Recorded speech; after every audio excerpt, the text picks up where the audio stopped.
So welcome back to Crazy Bill's Garage, and today I'm going to keep you in the loop with this oil filter. Oh man, that was a bad joke.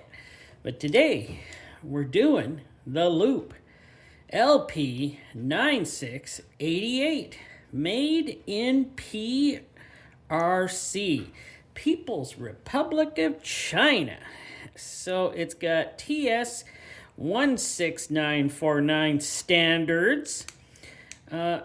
Loop Trading Corporation USA. Now, here's the number on top, if you can make that out, hopefully. It's not very printed on there. Well, it's probably better if I just held it the right way, right?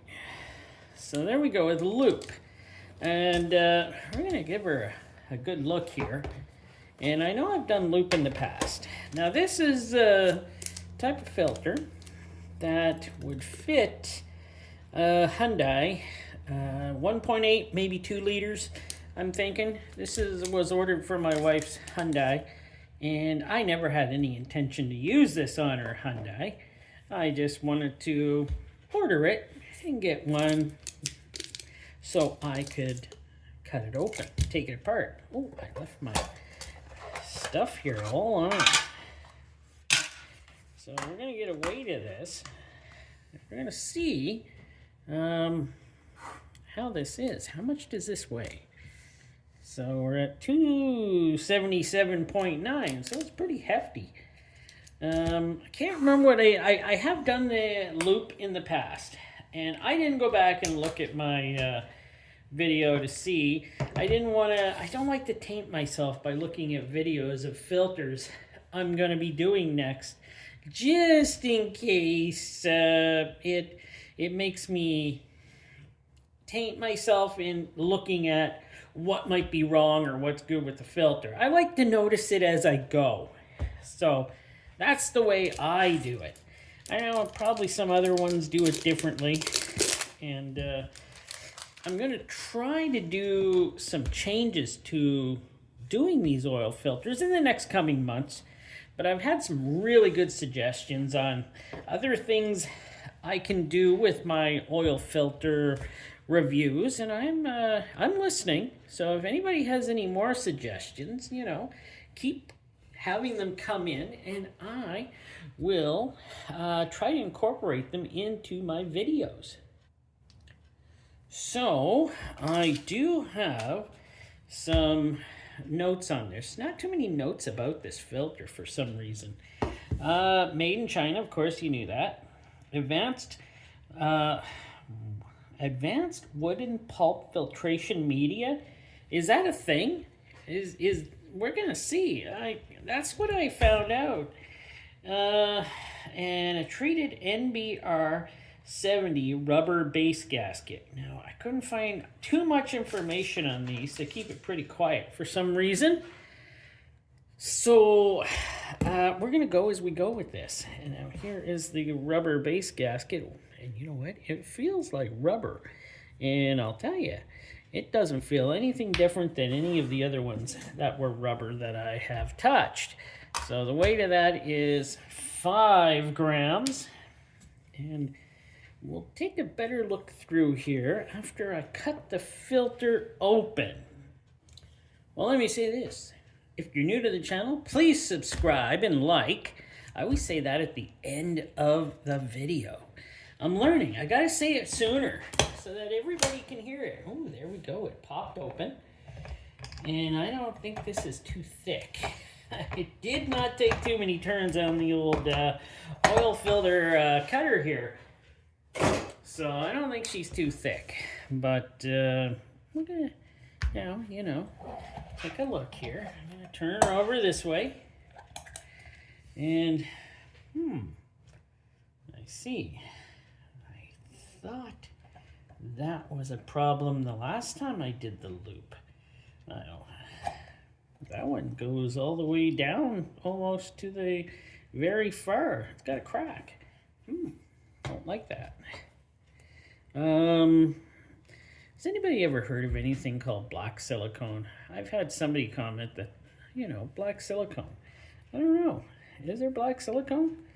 I'm going to take this out to the garage and I'm going to burn it and see if this is actually the so-called black silicone that we all know. But I have never really found black silicone. It's always been black rubber.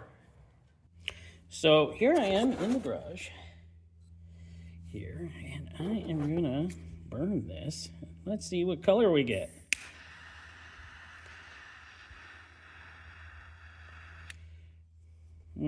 She's pretty black. So I'm guessing rubber. Ooh, stinky. Wow. I think I'm going to have to leave that outside for a while. So here we are, back to the inside. This fits over that. Well, probably. Who knows? Who knows? I don't like those little cracks, stress cracks there. Okay, we got a real spring. That's actually a nice surprise in these type of filters. There we go, 7.4 grams. And we know this is now rubber, so that can go over there. And now let me take a look at this base gap, our base. Standard nice chunk of metal here. We got 4 threads. We got, can I count that high? 1, 2, 3, 4, 5, 6, 7, 8. Yes, actually, I can count that high. I draw the line at 10 usually. But very nice base. And wow, I'm kind of impressed by that. Well, not really. I just had to say something. Well, the can doesn't feel too thick, but let us get a measurement of that. And we'll see what that is. Really, 50? I don't think so. Let's get over here. That's more like it. 0.44 though? That's not bad, really. That is not bad. Well, okay, okay, it just cuts so easily. I was shocked. Yeah, it just cuts so easily. I thought it was not too great, but I guess my cutter was just overperforming again in cutting the metal can open. Sometimes it surprises me. Now, what do we got here? Oh, I got my flashlight. Okay, I'm gonna do this. Where is the, there we go. There's the light. And get through here. I don't see any light coming through there, so that's good. And no, there's no light coming through there. So, take a pen here. Move the flashlight out of the way. Take a pen.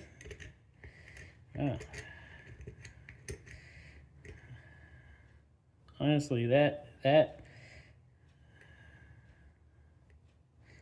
takes absolutely nothing to open up for pressure. So, I guess use it if you want to, right? So this metal piece does look galvanized, though. Rust resistance. It has that look. It has that texture to it of galvanized metal on top, rust resistant. This, I'm not sure. It's awfully thin metal, though. And, yeah.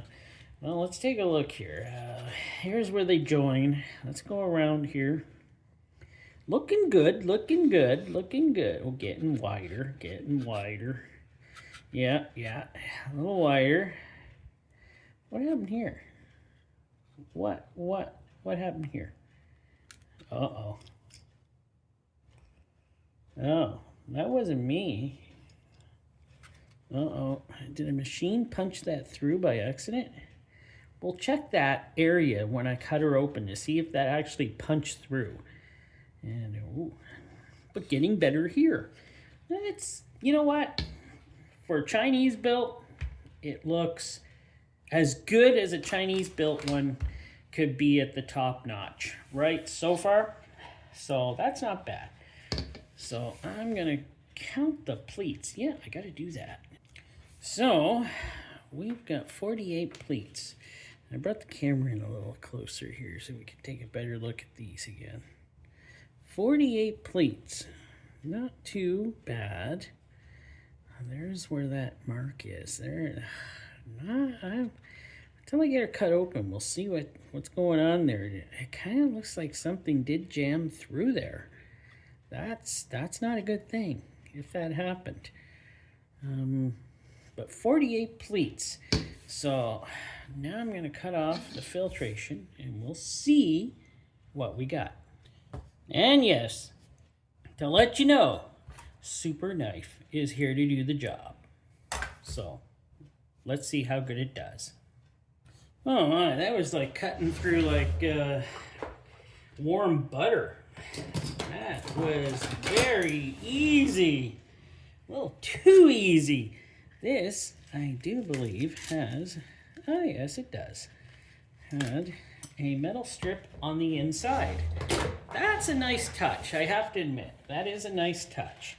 To have a metal strip on the inside. So, you know what, I'm just gonna rip it right there. For such a big filter. It's, did I not get there? Oh man.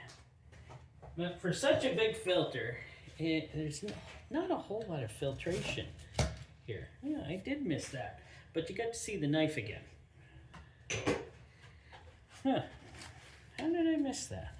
And one of these Chinese-made ones. Oh, this tube is pretty weak. It's pretty weak, but fine. It's got the holes in it. It's your standard large tube design, and they at least they were not sloppy with the glue. In fact, they did not put a whole lot of glue in here at all to hold anything together. All right. I want to find that spot where it seemed like it was punched through a bit. I think that's right here. So, whatever happened on their assembly line did punch through. So there we go. Your filter's already doing a bad job. I'm pretty sure this wouldn't happen to all assembly lines there, but that happened to this one. And you saw when I opened it up, that's what it was. And let's see. Oh, this stuff is pretty paper thin. All right, what is this stuff called? Advanced Wooden Pulp Filtration Media. Okay, advanced wooden pulp media. All right, well, let's see how thick it is here. So, it is not very thick, as I can tell you. 0.40 millimeter. Wow, that isn't very thick. Compared to some of the other ones, even Fram has better. Yeah, 0.40, 0.39. Even Fram has better filtration than that. I can't do too many of these bad filters in a row because then, it gets bad. And what do we got in here? I just saw this. It's some sort of a coating on the inside to stop it from rusting, is what I think it is. But this filtration, thin, I'm not sure this is very good. It's thin and it does tear pretty easily. Not the best. Now, 46.5 inches long, or 118 centimeters, and 1 1/4 inch wide, or 3 centimeters. Now, that's not a lot of filtration for that. Now, I'm going to look at the same filter that would be on the same engine. This is the same filter that would be on the same engine. It's the Premium Guard Extended. And let me see here. So, comparable. Yes, it is very comparable. But let's see what this is. 69 inch or 175 centimeters. And I said this was one. Oh yeah, it is wider. So yeah, 1.5 inch or 4 centimeters for the premium guard. So I consider the premium guard to be a premium filter in all aspects here. And definitely it is a premium filter. So this sad excuse, I would say here, this would generally get probably on my worst filter of the year bid already. A lot of filters I'm doing lately are getting on the good side or the bad side. This one is going to be on the bad side. I just don't like the build quality. It's not very good. I like the spring. The spring is nice. The canister, I guess, is a lot thicker than I thought it was. But I don't like this advanced wooden pulp filtration media. I don't really know. It's not very thick. It's very light. You know, that's one thing I didn't do. I did not measure or weigh how much this media. 5.5 grams. So, wow, that's pretty light. I don't know if I've had a lighter one than that. Maybe I have. I don't know, but that is pretty light. Not necessarily a filter I would use in my vehicles, so I'm just bringing you the facts here on everything. Plus, there was a hole in the filter media done probably at the factory. Not a good thing. I guess that was called a flow hold, right? So the oil would flow through it better than getting all trapped in the filtration. Anyways, that's a small joke, very small. I hear many of you probably groaning. Well, that's it for this one. Hope you liked it. It was nice to do this one so I could see how it is. Now I'm going to look back on my other loop video and see how well that one turned out. And you know what? I'll bring that in the description and tell you how I thought of the last one and this one. So there we go. Thanks for watching.